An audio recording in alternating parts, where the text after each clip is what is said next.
আমার নবী যেমন মানুষের জন্য রহমত, তেমন জঙ্গলের প্রাণীদের জন্য রহমত।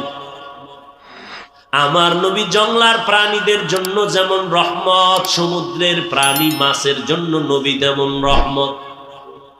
আমার নবী গাছের জন্য রহমত। একটা একটা যদি বুঝাইতে যাই সারা রাত কাটিয়া যাবে, শেষ হবে না। কেমন মায়ার নবী, মরা গাছে নবীরে চিনে, জেন্দা মানুষ ওই নবীরে চিনলি না। যদি চিনতিরে গাজীপুরের মানুষ, আমার নবীর সুন্নতের জবাই কইরা বেঈমানের পা চাটা গোলামি করতে পারতি না। আব্দুল্লাহ মামুন সাহেব ফিলিস্তিনের দরদ নিয়ে কথা বলছেন।